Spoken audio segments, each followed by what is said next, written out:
एक अत्यंत महत्त्वाची बातमी आहे राज्यातील पावसासंदर्भातली। राज्यात कालपासून पावसाचा जोर हा ओसरलेला आहे, मात्र काही जिल्ह्यांमध्ये दमदार पावसाने हजेरी लावलेली आहे।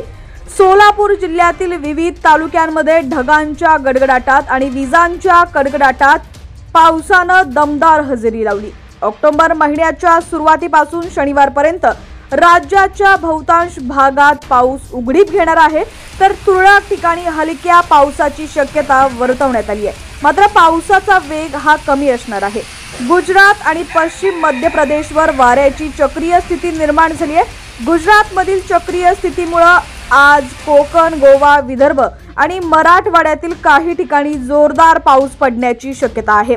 बातमी सविस्तर पाहूया त्याआधी तुम्ही HPN मराठी न्यूज चॅनल पहिल्यांदाच पाहत असाल आणि अजूनही चॅनलला सबस्क्राइब केलं नसेल तर नक्की सबस्क्राइब करा, जेणेकरून आमचे अपडेट्स लवकरात लवकर तुमच्यापर्यंत पोहोचतील। तर IMDने दिलेल्या माहितीनुसार आज सिंधुदुर्ग, कोल्हापूर, सातारा, सांगली, बीड, लातूर, उस्मानाबाद जिल्ह्यात जोरदार पाऊस पडण्याची शक्यता आहे। कोकण, गोव्यात पुढील 4 ते 5 दिवस बऱ्याच ठिकाणी, तर विदर्भामध्ये आज काही ठिकाणी व पुढील 4 ते 5 दिवस तुरळक ठिकाणी पाऊस पडण्याची शक्यता वर्तवण्यात आलेली आहे। मध्य महाराष्ट्र व मराठवाड्यात पुढील 4 ते 5 दिवस तुरळक ठिकाणी पाऊस पडण्याची शक्यता आहे। सिंधुदुर्ग, कोल्हापूर व सांगली या जिल्ह्यांमध्ये मेघगर्जना व विजांचा कडकडाटासहित तुरळक ठिकाणी हलक्या ते मध्यम स्वरूपाचा पाऊस पडण्याची शक्यता वर्तवण्यात आली आहे। तसंच ताशी 30 ते 40 किलोमीटर वेगाने वादळी वारं वाहण्याची देखील शक्यता आहे।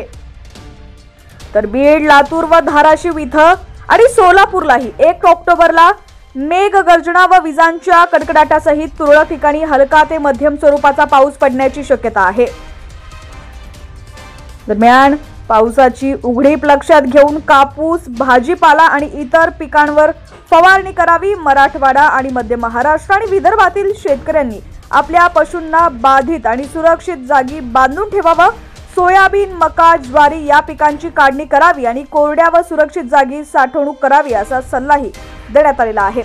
दरम्यान राज्यातील तुमचा जिल्हा कोणता? तुमच्या जिल्ह्यातील पावसाची काय परिस्थिती आहे? कमेंट सेक्शन मध्ये नक्की कळवा।